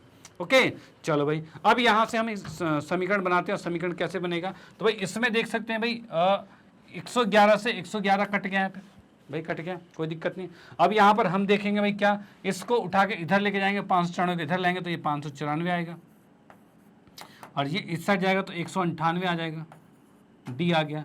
चलो भाई ठीक है, यहाँ से डी का मान निकालेंगे तो डी का मान कितना है, अच्छा ये माइनस में आएगा, यहाँ पर ये माइनस में आ रहा है। चलो ठीक है, अब डी का मान अगर मैं निकालता हूँ तो डी का मान यहाँ से क्या आएगा, तो यहाँ पर हम देख पा रहे हैं कि डी तो यहीं पर है, इसको उठा के इसके नीचे लाएंगे, माइनस 594 आ गया, ठीक है, 198 है, इससे ये कट गया और कितने पर, 198 से 3 पर कट जाएगा। यानी यहाँ से हम देख पा रहे हैं भाई डी का मान कितना आ रहा है, तो भाई -3 आ गया। चलो भाई बहुत बढ़िया, डी का मान -3 आ गया। और ए का मान कितना था, तो ए का मान हमने देखा तो ए का मान 5 है और तीनों संख्याएं क्या थी हमारे पास, a माइनस डी, ए और a प्लस डी थी, ये थी। तो यहाँ से हम निकाल सकते हैं 3 अंकों की संख्या। अब यहाँ पर लिखेंगे तब a प्लस डी जो है ये बराबर कितना होगा, तो इसके बराबर लिख सकते हैं a का मान है 5 और d का मान है -3, ठीक है। और इसको हम लिख सकते हैं भाई कितना आ गया, ये a आ गया भाई 2 आ गया, ठीक है। इसको कह सकते हैं भाई ये a1 था, इसको मैं लिख देता हूँ, ये a1 बराबर में मतलब पहला पद था ये, ठीक है, पहला पद ये था तो ये आ गया 2 आ गया, ठीक है। a2 की बात करें जो कि सिर्फ a है और इसको लिख सकते हैं 5 आएगा और ये 5 आंसर आ गया। चलो भाई ठीक है। a3 की बात करें तो ये आएगा भाई सॉरी ए माइनस डी था, ये ए माइनस डी है। पहले पद में तो हमारे पास माइनस था भाई, ये कहाँ गया, हमने माना था माइनस डी था, तो हम यहाँ माइनस लिखेंगे। तो माइनस लिखते ही ये कितना आएगा भाई, माइनस माइनस प्लस होगा भाई, ये प्लस करते ही कितना हो जाएगा, 5 3 8 हो गया। चलो भाई ये 5 होगा और ये आएगा ए प्लस में डी, और यहाँ पर लिखते हैं 5 माइनस में 3 लिखेंगे और ये 2 आएगा। यानी हमारे पास 3 संख्या क्या आ गई, 8 5 2 आ गया। और ये 3 संख्या क्या थी, ये 3 अंकों की संख्याओं के 3 अंक थे। यानी यहां से हम कह सकते हैं तब वास्तविक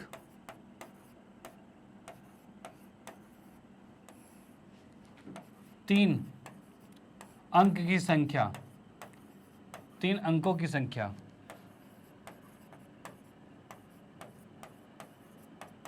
क्या होगी भाई, तो ये 8 5 2 होगी भाई, 3 अंकों की संख्या 8 5 2 की। और इसको हम वेरीफाई कर लेते हैं, चेक कर लेते हैं क्या ये सही है। तो यहाँ पर देखिए भाई, तीनों अंकों का योग 15 होना चाहिए। क्या 15 है, 8 2 10 और 5 15 भाई, तीनों अंकों का योग 15 है, बिल्कुल सही। तो यहाँ पर हमने वेरीफाई भी कर लिया कि हमने हमारा आंसर जो है बिल्कुल करेक्ट आ रहा है। और इसको अगर वेरीफाई और भी करना है तो आप इस अकॉर्डिंग वेरीफाई कर सकते हो। कहाँ गया भाई, इसके तीनों अंकों की संख्या को पलटना है और पलट कर देखना है 594 कम हुआ कि नहीं हुआ, तो वो भी देख लेना। इसको पलटोगे तो क्या आएगा भाई, 8 5 2 है, इसको पलटा तो 2 5 8 होगा। इसको अगर मैं माइनस करता हूं तो 12 में से 8 गया तो 4 आएगा, और ये भाई आएगा 9, और ये आ गया 5 594 आ गया। क्वेश्चन में क्या था, तो क्वेश्चन में ये था कि अंकों को जब हम पलटते हैं तो 594 अधिक रहेगा, मतलब कम रहेगा। तो अंकों को पलटा तो 594 कम है भाई, माइनस करके देख लिया हमने, 594 कम है, यानी बिल्कुल सही आंसर आ रहा है। तो यहाँ पर ये क्वेश्चन भी समाप्त होता है। तो आपको करना ये है, इस क्वेश्चन का स्क्रीनशॉट लेना है कि इस क्वेश्चन में था क्या। तो यहाँ पर 3 अंकों वाली संख्या आपको पता है। यहाँ पर कुछ नया चीज आपने सीखा कि 3 अंकों की संख्या को लिखा कैसे जा सकता है। तो भाई इसको कैसे लिखते हैं, पहली संख्या 100 से गुना, दूसरी संख्या 10 से गुना, तीसरी संख्या एज इट इज, ये करके हम 3 अंकों की संख्या लिखेंगे। और जब भी तीन आपके एपी दे रखे हों तो उसको ए माइनस डी, ए और ए प्लस डी देना है, लिखना है। ये तो मैं कई बार बता चुका हूं और यहाँ दोबारा से लिख दिया हमने। ओके, तो अब ये क्वेश्चन कंप्लीट होता है। इसी तरीके से क्वेश्चन इसको करना है। अब इसकी प्रैक्टिस आप जरूर करना भाई, 1 2 बार इसको कर लेना, जिससे आपके माइंड में सेट हो जाए। ओके, चलो भाई मैं इसको इरेज करता हूँ, उसके बाद हम आते हैं नेक्स्ट क्वेश्चन पे। आपने इसका भी स्क्रीनशॉट ले लिया है तो इसको भी इसके इरेज करते हैं, और ये भी। हाँ जी, अगले क्वेश्चन की बात करें तो यहाँ में क्या रखा भाई, 150 श्रमिकों को एक कार्य को निश्चित दिनों में पूरा करने के लिए नियुक्त किया गया है। मतलब 150 आदमी किसी एक काम को कुछ पर्टिकुलर टाइम में कर लेते हैं, कोई निश्चित समय में कर देते हैं, ठीक है। अब इसने ये कहा है दूसरे दिन 4 श्रमिक को निकाल दिया जाता है। यानी कि शुरू में ऐसा कोई मेंशन नहीं था कि निकालना है, लेकिन यहाँ पर ऐसा हो गया कि भाई दूसरे दिन 4 श्रमिक को निकाल दिया गया और 4 और श्रमिक तीसरे दिन निकाले गया तथा यह क्रम में इसी प्रकार चलता रहा। मतलब कि हर डे पर डे 4 जो मेंबर्स थे उनको निकाला जा रहा था। चलो भाई ठीक है, कार्य को पूरा करने में 8 दिन अधिक लग गए। मतलब इस तरह अगर चलता गया तो फिर कार्य को पूरा करने में 8 दिन ज़्यादा लग गए। तो अब ये कह रहा है कार्य को पूरा करने में लगे कुल दिनों की संख्या ज्ञात कीजिए। मतलब कि अगर नहीं निकाला जाता तो कितने दिनों में ये 150 श्रमिक इसको मतलब कि कंप्लीट कर पाते। ओके, अच्छा यही कहा गया है कार्य को पूरा करने में लगे कुल दिनों की संख्या। हाँ, यही चीज़ करना पड़ता। तो भाई यहाँ पर हम देखते हैं भाई हल की बात करते हैं। तो हल में हमने सबसे पहले देखा भाई 150 श्रमिकों द्वारा कार्य को पूरा करने के लिए दिन। तो यहाँ पर लिखेंगे 150 श्रमिक जो हैं द्वारा कार्य पूरा करने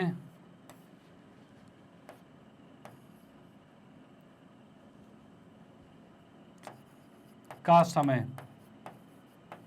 भाई समय कितना मान लिया हमने, इसको मान लिया n क्यों x मान लिया हमने।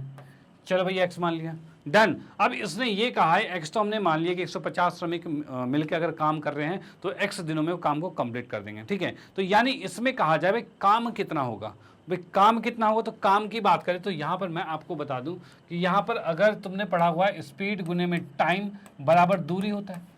भाई यही होता है, यही फॉर्मूला होता है। अब आपको पता है जब दूरी चल रहे हो आप तो ये एक तरह का काम ही होता है, ठीक है। और दूरी चलने में आपकी कुछ स्पीड रही होगी और कुछ समय लगेगा, यही होगा। भाई यहाँ से आप 1 किलोमीटर चलोगे, ठीक है, तो उसके लिए आपने ये काम किया है कि यहाँ से 1 किलोमीटर चले हो, इतने के लिए दूरी आपने तय की, उसके लिए कुछ समय लगा है और कुछ आपकी स्पीड रही होगी, यही होगा। वैसे ही काम के अंदर होता है। काम जो आप कंप्लीट करते हो, जो काम होता है वो उसको हम दूरी की तरह काउंट करते हैं, मतलब ये जो है वो काम है, और ये स्पीड क्या है, उसके कार्य करने की क्षमता है, और टी क्या है, समय। अब यहाँ पर क्या है, यहाँ से अगर मैं कार्य की बात करूँ तो काम कितना है, तो यहाँ पे हम देखा गया कुल कार्य की बात करें तो यहाँ पर लिखता हूँ मैं भाई कुल, यहाँ पर लिख देंगे भाई कुल कार्य,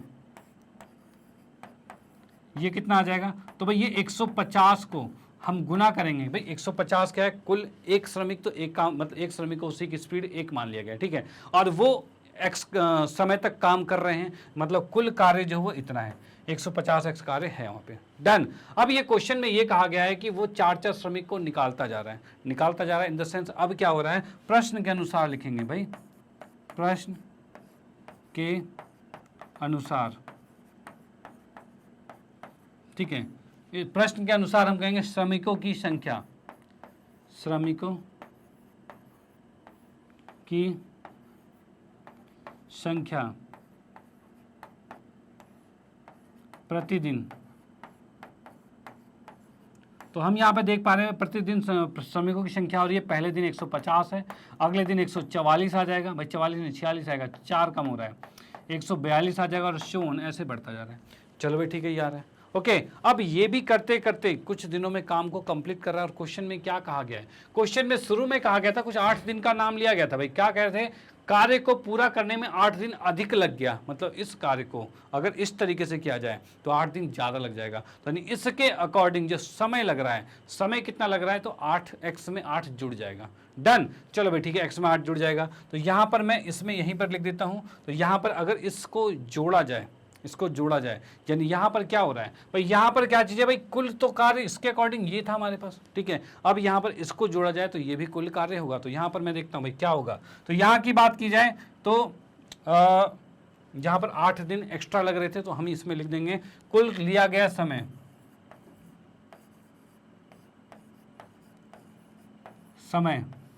ठीक है, इसको मैंने मान लो T1 मान लिया भाई, इसको यहाँ पर T1 मान लिया, मतलब शुरू में जो समय था, ठीक है। अब T2 की बात करते हैं, मतलब कुल समय दूसरे की बात करते हैं, जब ये वाला सीन था कि भाई यहाँ पे 4 बंदे कम हो रहे थे तब समय कितना लगा, तो भाई इसमें 8 दिन फालतू लग गए, x + 8 दिन लग गए, ये आपके पास आ चुका है, ठीक है, x + 8 दिन लग गए, मतलब इसमें क्या होगा, x + 8 दिन तक ये चलता रहा है भाई, चलता गया भाई, अगर जितने दिन भी लगेंगे उतने दिन तक वो 4 बंदों को निकालता जाएगा, तो भाई x + 8 दिन लगा, ये नहीं ये x + 8 दिन तक चलता गया, तो यहाँ पर कहेंगे भाई पदों की संख्या, तब हम लिख देंगे पदों की संख्या,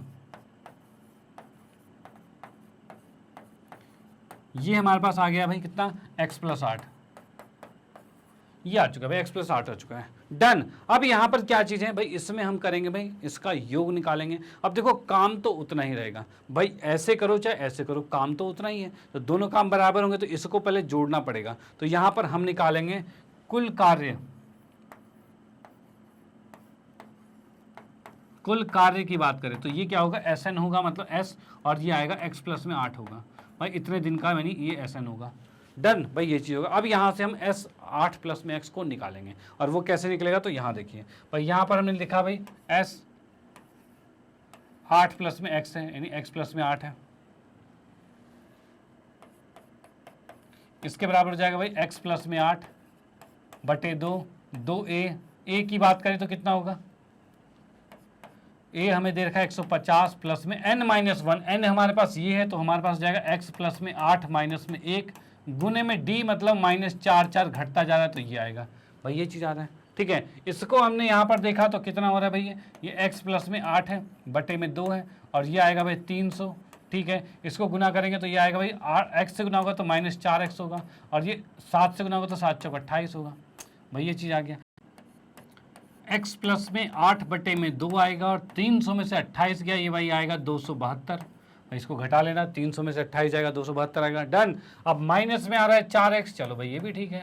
अब इसमें हम देख पा रहे हैं भाई कुछ कॉमन आ रहा है, कॉमन चलो हम बाद में लेंगे, बाद में चलो ले ही लेते हैं कॉमन भाई, 4 कॉमन ले लेते हैं तो कितना आएगा भाई, यहाँ पर 4 कॉमन ले लिया तो x + में 8 तो है, इसके साथ 4 कॉमन लेते हैं, 4 × 6 = 24 और 4 × 8 = 32, चलो ठीक है, माइनस में 4x तो 4 तो कॉमन ले लिया, x बच गया, चलो भाई ठीक है। और बटे में है 2, ये 2 आ गया, इस 2 से 2 काट दिया, 2 आ गया, यानी अब हम देख पा रहे हैं 2 x + में 8 और 68 माइनस में x, भाई ये चीज़ है, ठीक है। इसको भी गुना कर ही देते हैं, तो इसको जब मैं गुना करता हूँ यहाँ पर तो क्या होगा, x को जब 68 से गुना करेंगे तो 68x आएगा, चलो ठीक है। x को x से गुना करेंगे तो माइनस एक्स का वर्ग आएगा, ठीक है। 8 को इससे गुना करेंगे तो कितना आएगा, तो भाई 8 8 8 जा 8 8 64 आएगा, ठीक है। हासिल 6, 8 6 48 और 6 कितना होगा, तो भाई 54 होगा, भाई ये आ गया। और 8 को इससे गुना करेंगे तो माइनस 8x आएगा।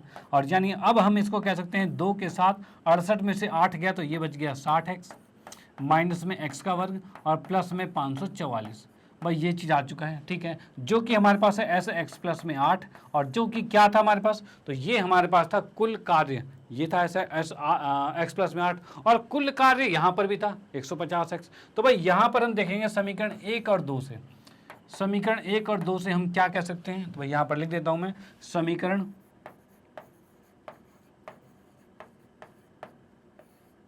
1 तथा 2 से, भाई इससे हम लिख सकते हैं भाई क्या, तो यहाँ पर मैं साइड में लिख देता हूँ, जहाँ पर हम यहाँ कर सकते हैं कि भाई 150x जो है वो बराबर होगा x प्लस 8 के बराबर होगा, चलो भाई ये ठीक है, ओके।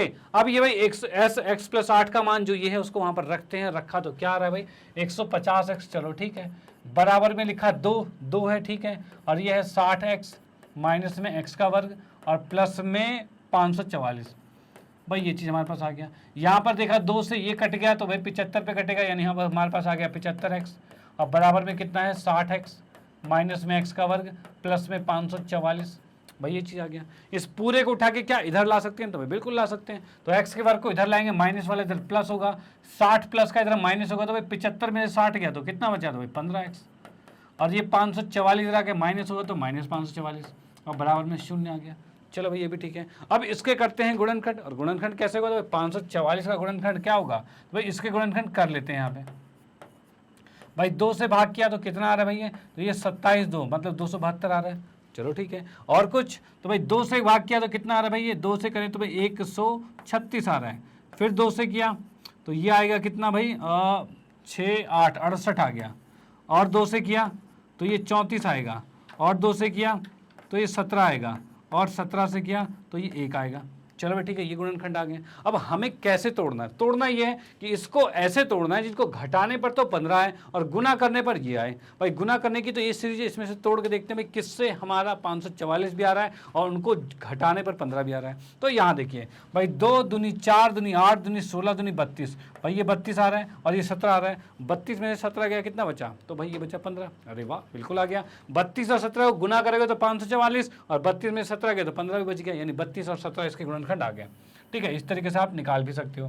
तो एक्स स्क्वायर आ गया, प्लस में 32x आएगा और माइनस में 17x आएगा और माइनस में 544 है, बराबर में 0 आ गया। इसमें से कॉमन लिया हमने तो x कॉमन ले लिया और ये आ गया x प्लस में 32। इसमें से हमने माइनस 17 को कॉमन लिया तो ये कितना आ जाएगा x प्लस में 32 आएगा, चलो ठीक है, ये चीज़ आ चुका है। अब यहाँ पर देखेंगे x प्लस 32 और x प्लस 32 दोनों को हम कॉमन लेते हैं, तो भाई कॉमन लेंगे तो क्या आएगा, तो ये आ जाएगा x प्लस में 32, और इसकी बात करें तो x माइनस में 17 आएगा, ठीक है, बराबर में 0 आ गया। अब यहाँ से बात करें तो दोनों को अलग अलग शून्य के सामने रखेंगे, x प्लस 32 बराबर 0 और x माइनस 17 बराबर 0। तो यहाँ से x का मान कितना आ रहा है भाई माइनस 32 आ रहा है और x का मान आ रहा है 17 आ रहा है, भाई 2 चीज़ आ गई हमारे पास। अब एक चीज़ बताओ भाई, x को क्या माना था, तो x को हमने माना था भाई कितने दिन लगेंगे, भाई ये बता ना, पर 150 श्रमिक द्वारा कार्य पूरा करने का समय जो है वो x था, यानी x आ गया कितने दिन लगेंगे, ठीक है भाई। x में आ गया कितने दिन, तो क्या ये नेगेटिव में दिन हो सकता है, तो भाई नहीं हो सकता। तो यहाँ पर वही चीज़ देख लीजिए भाई, हमारा आंसर एक नेगेटिव में, तो यहाँ पर हम कह सकते हैं कि नेगेटिव में नहीं हो सकता, तो मैं यहाँ पर लिखूंगा x का मान या फिर कार्य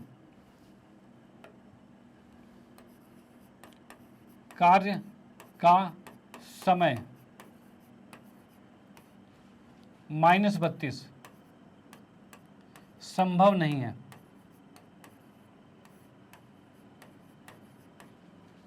नहीं है, ठीक है भाई। कार्य का मान -32 संभव नहीं है, तब हम कह सकते हैं, तब 150 व्यक्ति x दिन में x दिन का x का मान आ जाएगा तो 17 दिन में कार्य पूरा करेंगे।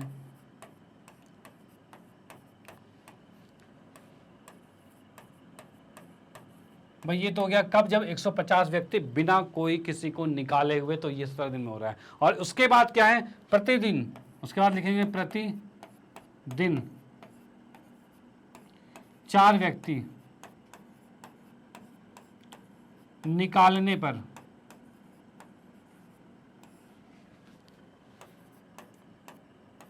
कुल समय, भाई प्रतिदिन 4 व्यक्ति निकालने पर कुल समय जो होगा वो कितना होगा, तो वो हो जाएगा हमारे पास भाई x प्लस में 8 होगा, जो कि कितना है 17 प्लस में 8 आएगा, जो कि आ गया आपके पास 25 दिन आ जाएगा भाई, 25 दिन आ जाएगा। यानी जिस तरीके से वो 4 व्यक्ति प्रतिदिन निकाल रहा था उस अकॉर्डिंग भाई उससे 8 दिन एक्स्ट्रा लगे थे, यानी 17 प्लस में 8 यानी 25 दिन आ चुका है। तो ये क्वेश्चन यहाँ पर कंप्लीट होता है। तो आपने देख लिया यहाँ पर भाई किस तरीके से इस क्वेश्चन को हमने यहाँ पर कंप्लीट किया है। यहाँ पर हमने पहले देखा भाई दोनों के का, देखो थोड़ा सा इसमें लॉजिकल क्वेश्चन है। लॉजिकल क्वेश्चन में ये है कि भाई हमें स्टार्टिंग में पता होना चाहिए कितना काम उसे करना है। तो भाई 150 गुणे में एक्स वही काम होगा, इतने बंदे इतने आदमी जो है वो एक्स दिन तक काम करेंगे तभी तो टोटल काम हो पाएगा।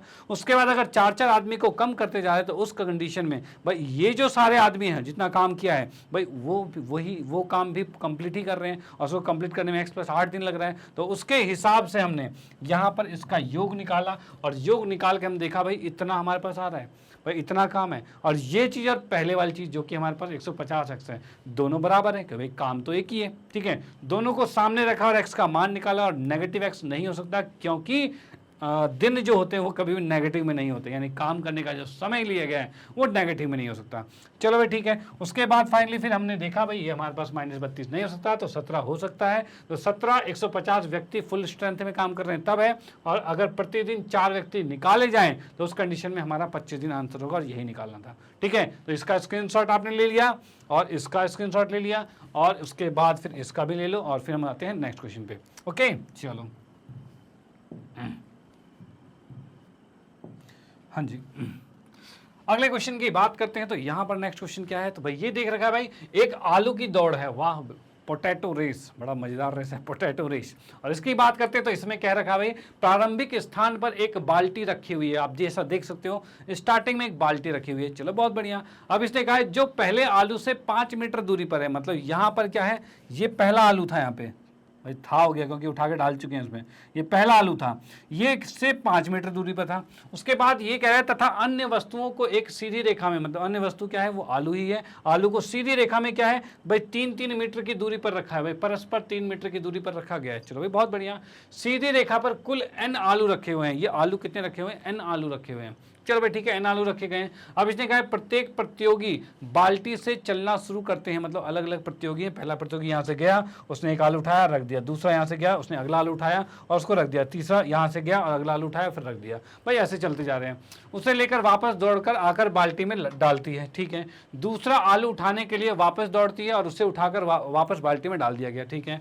और वह ऐसे तब तक करती है जब तक सारे n आलू बाल्टी में ना चले जाएं, मतलब यहाँ पर क्या हो रहा है, इसको सारे आलू उठाने, n आलू उठाने हैं, ठीक है। चलो ठीक है। अब ये कह रहा है इस दौड़ में प्रतियोगी को कुल कितनी दौड़ लगानी, कितनी दूरी दौड़ना पड़ेगा, मतलब इसको सारे आलू उठाने के लिए कितनी दूरी दौड़ने पड़ेगा, ठीक है। तो यहाँ पर इसका मैं सॉल्यूशन करता हूँ, तो सॉल्यूशन यहाँ पर थोड़ा सा स्टार्ट करते हैं। जैसे कि हम लिख सकते हैं भाई हल में प्रथम, एक मिनट, चलो दूसरे पेज पे लिख लेते हैं, यहाँ पर जगह नहीं बचेगी, दूसरे पेज पे यहाँ पर लिख लेते हैं। तो यहाँ पर हम लिखते हैं भाई इसमें प्रथम, यहाँ पर लिख सकते हैं भाई हल प्रथम आलू की बाल्टी से दूरी,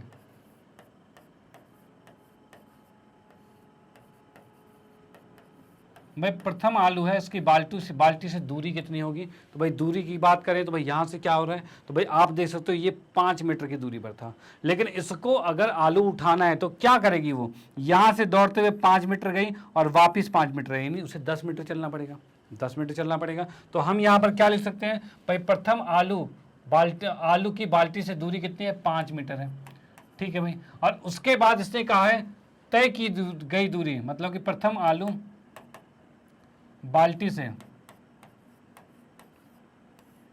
आलू बाल्टी में रखने में तय की गई दूरी।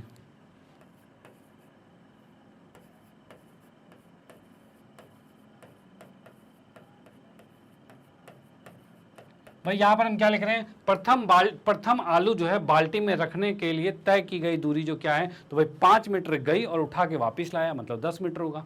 तो भाई यहां पर लिख दिया 10 मीटर, ठीक है। उसके बाद इसी में चलेंगे भाई, दूसरे की बात करें, दूसरा जो आलू है बाल्टी में रखने में तय की गई दूरी कितनी होगी। तो भाई दूसरे आलू की मैं बात करूं तो ये यहाँ से 5 था, शुरू में तो ये 5 था, अगला तो 3 8 हो जाएगा, तो ये 8 गई और 8 वापस आई, वही होगा, यानी 8 दूनी 16 होगा, यानी हम यहाँ पर 16 लिखेंगे, ठीक है। इस तरह से हम क्या कर सकते हैं भाई, इसमें मैं क्या करता हूँ, इसको A1 लिख लेता हूँ और ये आ जाएगा A2, ठीक है। और यही इसी में लिख देंगे, इसी तरह से सबको नहीं दोबारा बार बार लिखना है, इसी तरह A3 कितना होगा। तो A3 की बात की जाए तो हम कह सकते हैं भाई यहाँ से ये देखो 5, देखो ये 5 है, 3 8 है और 3 कितना होगा 11, मतलब ये 11 जाएगी और 11 वापस आएगी, यानी 11 दूनी 22, यानी हम कह सकते हैं यहाँ पर A3 आ रहा है 11 दूनी 22 आ रहा है, ठीक है। अब यहाँ के अकॉर्डिंग हम अगर इसका सार्व अंतर निकाले तो क्या आएगा, तो हम यहाँ पर लिखते हैं भाई सार्व अंतर, और ये क्या होता है भाई A2 माइनस A1 होता है, भाई इसको हमने यहाँ पे D लिखा, ये D जो होगा वो क्या होगा भाई A2 माइनस A1 होगा, डन। अब A2 की बात करें तो क्या है, तो A2 हमारे पास है भाई 16 और माइनस में A1 कितना है, तो A1 है 10, भाई ये लिख दिया, और 16 में से 10 गया तो 6 बचा, भाई यहाँ पर हमने देख लिया सार्व अंतर जो है वो 6 आ चुका है, डन। चलो भाई ठीक है 6 आ गया। इसके बाद क्या है भाई, सार्व अंतर 6 आ गया, उसके बाद हमें कहा गया n आलू उठाने तक के लिए, मतलब उसे n आलू उठाने हैं और उतने n आलू उठाने तक के लिए उसे कितनी दूरी टोटल तय करनी पड़ेगी। तो उसके लिए क्या करना पड़ेगा भाई सारी दूरियों को जोड़ना पड़ेगा, यानी 10 16 22 इस तरह से आगे बढ़ता जाएगा। यानी अब इसमें निकालेंगे Sn, हमें फाइनली निकालना है Sn, और इसका फॉर्मूला क्या होता है n/2। यहाँ पर पहले लिख देता हूँ, कुल तय की गई दूरी, कुल तय की गई दूरी, भाई जितनी भी आलू थे उसको उठाने के लिए कुल तय की गई दूरी कितनी है, तो इसको Sn मानेंगे। और Sn का फॉर्मूला क्या होता है, तो इसको हम लिख सकते हैं n/2, 2a प्लस में n माइनस में 1 गुने में d, ये चीज आ गया। अब देखो यहाँ पर हमें n नहीं पता और n पता भी नहीं रहेगा, क्यों, क्योंकि क्वेश्चन में n निकालना ही नहीं है, क्वेश्चन में कहा है कुल n आलू रखे हुए हैं, और n आलू रखे हुए हैं तो तब सारे n आलू बाल्टी में ना आ जाए, मतलब क्या है भाई इसने कहा है सारे आलू उठाने हैं और तब तक उठाने हैं जब तक इसमें क्या है सारे आलू उठाने हैं, और सारे आलू उठाने यानी कितने आलू हैं भाई n आलू हैं, n आलू उठाने में टोटल जितना लिया गया समय है, दूरी तय की गई है वो हमें ज्ञात करना है यहाँ पे, ठीक है। भाई n आलू उठा रहा है उसमें कितनी दूरी तय कर रहा है, भाई पहला आलू उठाया तो हमने 10 मीटर तय किया, दूसरा आलू उठाया तो 5 3 8 8 दूनी 16 मीटर तय किया, तीसरे में 22 मीटर तय किया, इस तरह से बढ़ते बढ़ते n आलू तक उठाया, तो भाई nवें आलू में भी कुछ दूरी तय की होगी, और टोटल डिस्टेंस कितना कवर किया गया, टोटल दूरी कितनी तय की गई है वो निकालना है, मतलब सारे पदों को जोड़ना पड़ेगा, पहले आलू का दूरी, दूसरे आलू का दूरी, तीसरे आलू का दूरी, सारे आलूओं की दूरी को जोड़ना पड़ेगा, यानी Sn निकालना होगा। तो वही चीज हमने यहाँ पर Sn निकाला है, ठीक है। तो Sn की बात करें तो यहाँ पर हम देख सकते हैं Sn आ गया, और देखो जब हमें यही नहीं पता कितने आलू हैं तो n में निकाल रहे हैं तो आंसर n में ही आएगा, वही चीज मैं यहाँ कहना चाह रहा हूँ, आंसर n में ही होगा, n हमें नहीं पता होगा, ठीक है। n/2 लिखा। a की बात करें तो a कितना है, तो प्रथम पद जो कि हमें 10 दे रखा है तो 10 आ गया, भाई 10 के साथ 2 भी आएगा, भाई यहाँ पे क्या आएगा 2 गुने में 10, ठीक है, प्लस में n माइनस में 1 गुने में d की बात करें तो d कितना रहा है, सार्व अंतर कितना है, तो 6 का है, तो भाई 6 लिखेंगे यहाँ पे, तो भाई यहाँ लिखा हमने 6, ठीक है। अब यहाँ पर देख सकते हैं भाई n/2 आ गया, और ये लिखा भाई 20 प्लस में 6 n माइनस में 6 आएगा, चलो ये भी बहुत बढ़िया। यहाँ पर देख लिया भाई n/2 और 20 में से 6 गया तो ये लिखेंगे 14 प्लस में 6n आ गया, ठीक है भाई ये चीज आ गया। अब इसमें कुछ कॉमन आ रहा है तो भाई 2 तो कॉमन आ रहा है, तो भाई 2 कॉमन ले लेते हैं, कोई दिक्कत नहीं। तो भाई यहाँ पर लिखा 2n, भाई 2 कॉमन ले लिया तो ये आ गया 7 प्लस में 3n आएगा, बटे में 2 है, 2 से 2 काट दिया, और यहाँ से हम देख पा रहे हैं भाई n 7 प्लस में 3n, भाई ये आंसर आ गया किसका, Sn का। यानी कि इसमें कुल तय की गई दूरी कितनी है भाई n 7 प्लस 3n ये आपका है, इतने मीटर है, इतने मीटर है, ठीक है, इतने मीटर आंसर आ चुका है। ओके, तो भाई यही चीज़ हमें निकालना है। मीटर में था तो सारा मीटर में था, तो मीटर में हमने आलू का दूरी निकाल दी, यानी ये आपका पोटैटो रेस जो था, यानी आलू का जो दौड़ थी, आलू दौड़ थी, उसमें हमने निकाल लिया है कि कितनी दूरी से तय करनी पड़ गई है। अब देखो इसी में क्वेश्चन जरूरी नहीं एन के साथ आए, इसमें यहाँ पर एन की जगह आपको कहा जाए 10 आलू, एन की जगह कहा जाए भाई 12 आलू, एन की जगह कहा जाए 20 आलू, भाई ये कह सकता है। तो फाइनली आपको करना क्या है, जैसे ही आपको कहा जाए 10 आलू, ठीक है, तो इस n की जगह 10 लिख दो, यानी यहाँ पर 10 गुना कर 10 लिख दोगे और n का मान 10 लिखते हैं, यहाँ पर आपको आपके पास सामने वैल्यूज आ जाएगी कि 10 आलू उठाने का कितनी दूरी तय करनी होगी। भाई 12 का है तो 12 पुट करो, 12 पुट करते हैं 12 आलू के लिए कितनी दूरी तय करनी होगी वो आ जाएगा। तो भाई यहाँ से आप सारी दूरियाँ निकाल सकते हो। ओके, तो ये हमारा आंसर यहाँ पर कंप्लीट होता है। तो इसका स्क्रीनशॉट ले लो और उसके बाद कुछ नहीं भाई, यही है, ये इसी का स्क्रीनशॉट ले लो। ये क्वेश्चन यहाँ पर समाप्त होता है और इसी के साथ हमारे समांतर श्रेणी के मोस्ट इंपॉर्टेंट क्वेश्चन का 5वां पार्ट फिनिश होता है यहाँ पे। ओके, तो भाई ये फिनिश हो चुका है और यहाँ पर हमने इस 5 पार्टों में इस एपी के बहुत से क्वेश्चंस आपको करवाए हैं और बहुत से कितने, तो यहाँ पर हमने 43 क्वेश्चंस करवाए हैं, जिसमें लगभग सारी वैरायटीज़ को कंप्लीट कर दिया है, यानी अब इसके बाहर से क्वेश्चन आने के चांसेस बिल्कुल भी नहीं। ठीक है, तो भाई इन क्वेश्चनों को बस आप कंप्लीट कर लो और अगर आपने इन क्वेश्चनों को कंप्लीट कर लिया, इन द सेंस आपने इस समांतर श्रेणी को पूरा कंप्लीट कर लिया है और आपने अपने बोर्ड में इसके मार्क्स को पक्का कर लिया है। ठीक है, तो भाई ये क्वेश्चन आपको पहले तो सारी वीडियोस देखनी है, उसके बाद आपको इनकी प्रैक्टिस भी करनी है, यानी इनको प्रैक्टिस करोगे तभी जाके ये सारे के सारे क्वेश्चन आपके माइंड में फिट हो पाएंगे। ओके, चलो भाई ठीक है। उसके बाद फाइनली मैं आपको बताना चाहता हूँ मैग्नेट ब्रेन के बारे में। तो मैग्नेट ब्रेन एक ऐसा प्लेटफॉर्म है जो आपको प्रोवाइड करता है केजी से लेकर 12th क्लास तक के सभी विषयों के कंप्लीट वीडियो कोर्स, और वो भी फ्री ऑफ कॉस्ट। और भाई आप लोगों की सुविधाओं के लिए मैग्नेट ब्रेन ने लॉन्च किया है मैग्नेट ब्रेन की वेबसाइट, जो कि है www.magnetbrains.com। चलो भाई, ये वेबसाइट तो आपके पास है और क्या। तो वेबसाइट की बात की जाए तो वेबसाइट के साथ साथ ये चीज़ आपके मोबाइल एप्लीकेशन में भी अवेलेबल है, यानी आप इसको अपने गूगल प्ले स्टोर से भी इसको डाउनलोड कर सकते हो और इसका फ़ायदा उठा सकते हो। और फ़ायदा उठाने की बात की जाए तो यहाँ पर फ़ायदा उठाने की चीज़ें हैं क्या, तो यहाँ पर आपको पूरा कोर्स मिल रहा है बिल्कुल अरेंज फॉर्म में, बिल्कुल सिस्टमेटिक तरीके से। ऐसा नहीं कि भाई एक वीडियो यहाँ, दूसरी वीडियो कहीं, तीसरी कहीं से सर्च कर लेना, नो, हर चीज़ें बिल्कुल अरेंज फॉर्म में यहाँ पर हैं। और वो कैसे, तो यहाँ देखिए भाई, यहाँ पर अलग अलग सेक्शंस अवेलेबल हैं जो कि हम देख सकते हैं, English medium, Hindi medium, NTSC, olympiad, और उसके बाद देखोगे तो बहुत से सेक्शन है, spoken English, IT, JEE, NEET, UPSC, बहुत से सेक्शंस हैं। इनमें से अगर कोई से भी कोर्स को आपको स्टडी करना है या आपके रिलेटिव या जान पहचान किसी में भी किसी को स्टडी करना है, तो आप उनको ये चीज़ें सजेस्ट कर सकते हो कि वो इनमें से कोई भी कोर्स पढ़ ले, और इनका पूरा कोर्स यहाँ पर बिल्कुल फ्री ऑफ कॉस्ट अवेलेबल है। ओके, चलो भाई बहुत बढ़िया। और इसको पढ़ना कैसे है, तो भाई इसके एग्जांपल बताया जाए तो भाई जैसे कि आप लोगों को हिंदी मीडियम में तो आप हिंदी पे क्लिक करोगे, आप लोगों को 10वीं कक्षा में तो 10वीं पर क्लिक करोगे। ओके, और 10वीं पर क्लिक करते आप देखोगे 10वीं के सभी टीचर्स आपके सामने विजुअल हो जाएंगे, जैसे कि आप लोग देख सकते हो। अब इन टीचरों में ये टीचर जो आपके सामने हैं, इनको देखने के बाद अब मैं बताऊं आपको कि अगर आपको किसी भी विषय में कोई भी दिक्कत होती है तो उस विषय के टीचर के नीचे वॉच नाउ पे क्लिक कीजिए और पूरा कंप्लीट कोर्स आपके सामने।